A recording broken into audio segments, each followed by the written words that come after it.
Allah Subhanahu wa taala berfirman di dalam surat Asy-Syu'ara surat 26 ayat 100. A'udzu billahi minasy syaithanir rajim. Fama lana min syafi'in wala sadiqin hamim. فلو أن لنا كرة فنكون من المؤمنين. Ayat ini menceritakan tentang penyesalan orang-orang yang selama di dunia tidak suka bergaul dengan orang soleh. Ketika mereka ditampakkan kepadanya api neraka, ketika mereka masuk ke dalam api neraka, mereka mengatakan, "Fama lana min syafi'in." Hari ini kami tidak punya seorang penolong pun. Wala sadiqin hamim, dan tidak punya seorang sahabat pun yang bisa membantu kami. Lalu mereka berandai-andai dengan mengatakan, "Falau anna lana karwatan fanakuna minal mu'minin." Seandainya kami bisa kembali ke dunia sekali saja, sebentar saja, kami benar-benar ingin bersahabat dan bergaul sehingga termasuk di antara orang-orang yang beriman. Salah satu kewajiban bagi seorang yang mengaku beriman adalah iman kepada al-ghaib atau iman kepada hari kiamat. Dan beriman kepada hari kiamat bukan saja beriman kepada bahwa hari kiamat itu pasti terjadi, tetapi kita juga beriman kepada semua adegan-adegan yang dijelaskan Al-Quran dan hadis yang berkaitan dengan hari kiamat.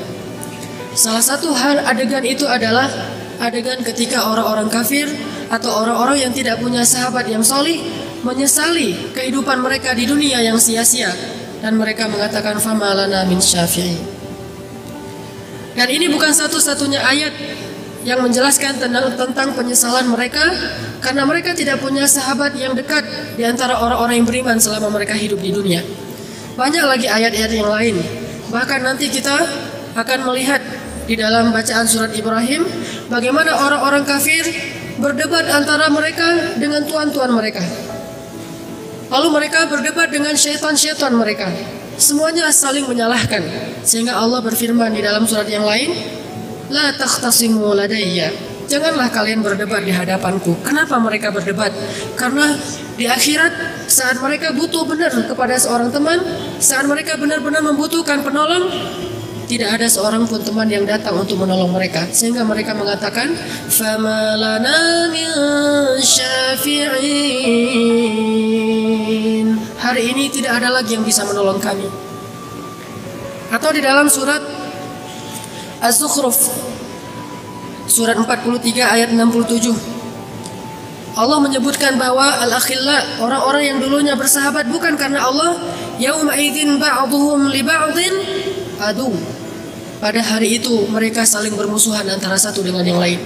Walaupun di dunia mereka bersahabat, walaupun di dunia mereka saling mencintai, tetapi kalau bukan karena Allah, hanya karena hawa nafsu, karena dosa-dosa, karena urusan dunia, pada hari itu mereka dalam keadaan saling bermusuhan. Atau juga Allah firmankan ungkapan dari penyesalan mereka di dalam surat Al-Furqan surat 25 ayat 27. Allah berfirman, "Wa yawma ya'uddu adh-dhalimu 'ala yadayhi yaqulu ya laitani ittakhadhtu ma'a ar-rasuli sabila ya waylata laitani lam attakhidh fulanan khalila." Apa kata orang kafir ketika mereka dihadapkan kepada Allah dalam keadaan tidak punya amal, tidak punya teman, sendiri-sendiri? Mereka gigit jari. Apa bahasa gigit jari dalam bahasa Indonesia artinya apa?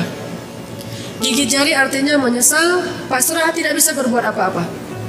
Dalam keadaan seperti itu mereka berkata, "Ya laitani takhadtu ma'ar rasuli sabila."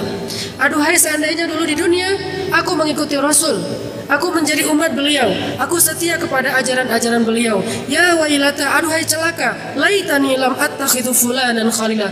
Kenapa dulu aku berteman dengan si fulan? Seandainya aku tidak berteman dengan dia, pasti aku tidak celaka. Karena dia mengajak aku menggibah orang lain, dia mengajak aku mencurangi harta orang lain, dia mengajak aku meninggalkan mengingat Allah dan sebagainya, sehingga mereka menyesal. Maka Bapak Ibu rahimakumullah, dari ayat-ayat yang tadi saya bacakan dapat kita fahami bahwa orang yang di dunia tidak suka bergaul dengan orang solih, nanti di akhirat akan menyesal karena tidak ada yang bisa menolong dia. Sedangkan yang di dunia saling mencintai karena Allah, dia bergaul dengan orang yang soleh dan dia mencintai orang soleh itu karena Allah, maka nanti di akhirat apabila orang soleh itu masuk ke dalam surga, orang soleh itu akan mencari kekasihnya, sahabatnya di dunia yang dia cintai karena Allah di dalam surga. Dia cari di dalam surga, di mana orang yang saya cintai karena Allah dulu di dunia. Kalau dia tidak menemukan orang yang dia cintai itu di dalam surga, dia akan berkata, ya Rabbi, di mana saudara saya, kekasih saya yang saya cintai dia karena Engkau ya Allah? Kata Allah, huwa finnar, dia ada di dalam neraka. Kata orang ini, ya Allah, bagaimana mungkin dia masuk neraka, saya masuk surga? Tolong berikan dia syafaat ya Allah dengan seizinmu, karena saya mencintainya karena Engkau. Beri dia syafaat ya Allah. Allah mengatakan, pergilah engkau ke neraka, keluarkan saudaramu yang engkau cintai karena Allah dengan seizinku. Sehingga orang-orang yang mencintai karena Allah, kalau dia mencintainya karena kesolihannya, maka orang yang dia cintai ini bisa menyelamatkannya dari api neraka. Disebut syafi'in, disebut sebagai pemberi syafaat. Dan banyak sekali hadis-hadis sahih tentang kebolehan itu. Para anbiya memberi syafaat, para malaikat memberi syafaat, orang soleh memberi syafaat, termasuk anak yang soleh memberi syafaat. Bagaimana mungkin orang soleh akan memberi syafaat kepada kita kalau dia tidak kenal dengan kita, dan kita tidak bergaul dan mencintai dia selama kita hidup di dunia. Kita jauh dari orang soleh, bahkan kita benci kepada orang soleh. Kita menganggap hidup orang soleh itu terlalu ribet, semuanya tidak boleh. Kita takut dengan bergaul kepada orang soleh, akhirnya kita terhalangi dari keuntungan-keuntungan duniawi. Nanti di akhirat mereka akan menyesal. Fama lana min syafi'in, gak ada yang bisa memberi syafaat. Nabi SAW bersabda tentang orang-orang yang saling mencintai karena Allah. Inna lillahi ibadan laisu bi anbiya, kata Nabi.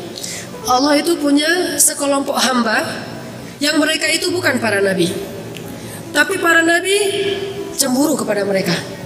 Para syuhada cemburu kepada mereka. Masya Allah. Kita tahu bagaimana kedudukan para nabi, tapi nabi cemburu kepada sekelompok manusia ini. Dan kita tahu bagaimana kedudukan para syuhada. Bahkan Abdullah bin Abbas mengisahkan ketika kaum muslimin selesai perang Uhud, di sana gugurlah beberapa orang pahlawan Islam, di antaranya Hamzah, Mus'ab bin Umair, dimakamkan di daerah Uhud. Setelah selesai dimakamkan, kata Ibnu Abbas, selama 2 tahun kami mendengar suara azan terdengar dari daerah Uhud. Para syuhada mengumandangkan azan di dalam kuburan mereka. Selama 2 tahun berturut-turut kami mendengar mereka mengumandangkan azan. Selama 2 tahun berturut-turut kami sering mendengar mereka membaca Al-Quran. Kenapa? Bal ahya inda rabbihim yurzakun. Jangan bilang mereka mati, mereka bahkan hidup dan mendapatkan rezeki dari Rabb mereka, syuhada. Tetapi walaupun demikian kedudukan para syuhada, tetaplah para syuhada ini cemburu kepada sekelompok hamba Allah yang tadi. Siapa mereka, tanya sahabat, manhum ya Rasulullah? Siapa mereka ya Rasulullah? Qal, Rasulullah bersabda, hum qaumun tahabbau binurillah. Mereka adalah kaum yang saling mencintai dengan cahaya Allah, saling mencintai karena syariat Allah, saling mencintai dengan hidayah dan iman yang Allah masukkan ke dalam hati mereka. Lalu Nabi meneruskan, ala ghairi arhamin bainahum wala ansab. Padahal mereka tidak punya hubungan kekerabatan, tidak punya hubungan keturunan, bukan saudara, tetapi benar-benar karena agama Allah. Wujuhuhum nur, wajah mereka cahaya. Wahum ala manabirin minan nur, dan mereka Allah tempatkan di atas mimbar-mimbar cahaya. La yakhafuna idza yakhafun nas wa la yahzan idza hazinan nas. Mereka tidak merasa takut ketika orang-orang pada ketakutan, dan mereka tidak merasa sedih ketika yang lain dalam kesedihan. Siapa mereka? Tahabbau fillah, ta'akhaw fillah. Saling mencintai, saling bersaudara karena Allah Subhanahu wa taala. Ada seorang sahabat datang kepada Rasul bilang, "Ya Rasulullah, saya kalau tidak bertemu dengan engkau sehari saja, saya panas tinggi, demam. Gak ketemu Rasul sehari, panas badannya. Sehingga saya datang kepadamu lalu turunlah pada saya. Lihat, subhanallah, cinta yang luar biasa kepada Rasulullah. Kalau nggak ketemu Rasulullah sehari, panas badannya. Tapi kalau sudah ketemu, turun panasnya. Ini di dunia ya Rasul, saya bisa mencari engkau dan bertemu. Tapi bagaimana nanti di akhirat ya Rasul? Dia nangis. Bagaimana ya Rasul jika saya rindu kepadamu di akhirat, sementara saya tahu kedudukanmu begitu tinggi dan saya tidak tahu di mana tempat saya di akhirat. Apa kata Rasul? Anta ma'aman ahbabta. Engkau di akhirat tempatmu bersama dengan orang yang engkau cintai. Kata para sahabat, ini hadis yang paling kami suka. Hadis yang paling kami suka. Kenapa? Kita akan ditempatkan di dalam surga bersama orang yang kita cintai. Ini bisa menjadi berita gembira, bisa pula menjadi peringatan bagi kita. Berita gembiranya apa? Kalau seandainya kita mencintai orang-orang salih, kita akan bersamanya nanti di surga. Tapi kalau yang kita cintai adalah pemain bola, yang kita cintai adalah artis, yang kita cintai pemain film dan sebagainya, maka kita bersama mereka juga entah di mana tempatnya di akhirat nanti. Nauzubillah min dzalik. Maka cintailah orang-orang yang dicintai Allah. Cintailah orang-orang salih, sehingga Ali bin Abi Thalib mengatakan, "Aktsiru minal ikhwan fa innahum 'uddatun fid dunya wal akhirah." Perbanyaklah saudara-saudara karena Allah. Cintai mereka. Bahkan katakan kepada mereka, "Ana uhibbuka fillah." Ini yang dikatakan Rasulullah kepada seorang sahabat. Ada sahabat datang ke Rasul, duduk, tiba-tiba datang orang lain yang sholat di situ. Kata sahabat ini, "Ya Rasul, aku mencintai si fulan itu karena Allah." Kata Rasul, "Dia udah tahu belum?" Kata dia, "Belum ya Rasul, saya belum bilang ke dia." Kata Rasul, bilang ke dia. Apa bilangnya gimana? "Ana uhibbuka fillah." Saya mencintaimu karena Allah. Kemudian dia menjawab, "Ahabbakallah bima ahbabtani fi." Benar Syekh Yazid? Semoga Allah mencintaimu sebagaimana engkau mencintaiku karena Allah. Maka sunnah Nabi, apabila kita mencintai seseorang karena Allah, katakan kepada dia. Cuma yang kayak gini-gini nih nggak tren di Indonesia. Sehingga kesannya kalau seorang laki-laki bilang kepada laki-laki lain, "Aku mencintaimu karena Allah," itu aneh. Bahkan kita ada perasaan nggak enak gitu. Wah, ini homo atau gay atau segala macam. Nggak. Kita yang terlanjur punya mindset negatif. Sedangkan kalau ada laki-laki bilang I love you kepada perempuan yang bukan mahramnya, kita anggap itu biasa. Padahal itu yang nggak benar. Maka kita mencari saudara lebih banyak. Di sini saya senang bertemu dengan beberapa para hafiz, termasuk Syekh Yasin. Di malam pertama saya sholat di Al-Murabi, saya merasa sangat bahagia bisa sholat di belakang Syekh Yasin.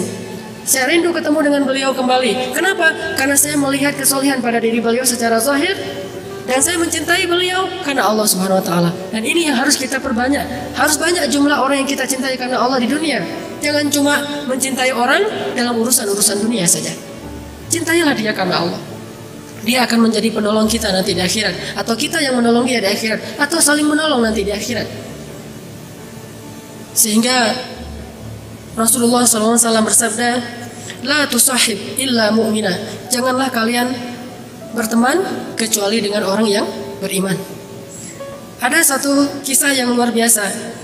Kata Imam Syafi'i dalam syairnya. Kemudian syair Imam Syafi'i ini dibalas oleh Imam Ahmad. Apa kata Imam Syafi'i?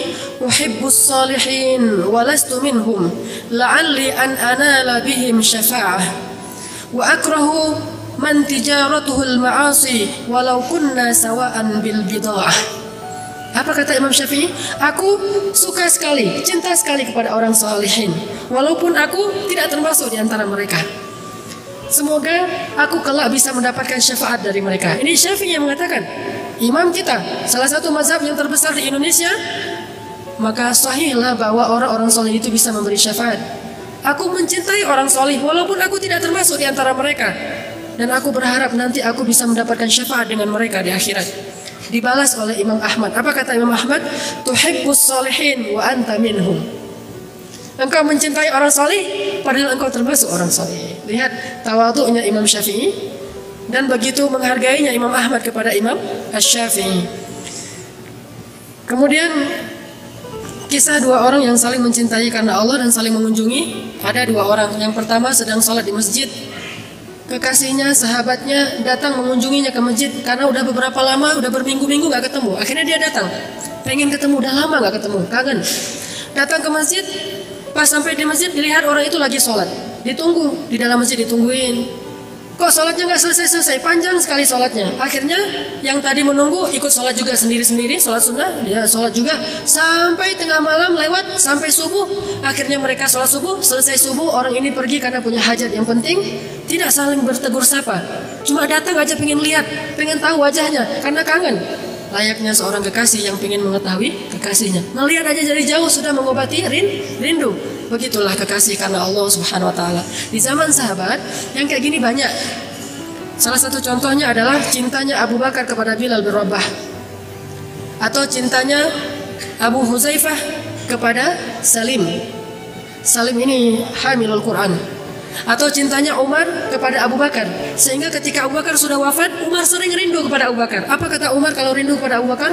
Rahimallahu Abu Bakar, rahimallahu Abu Bakar. Aku rindu banget kepada Abu Bakar, semoga Allah merahmati Abu Bakar, semoga Allah merahmati Abu Bakar.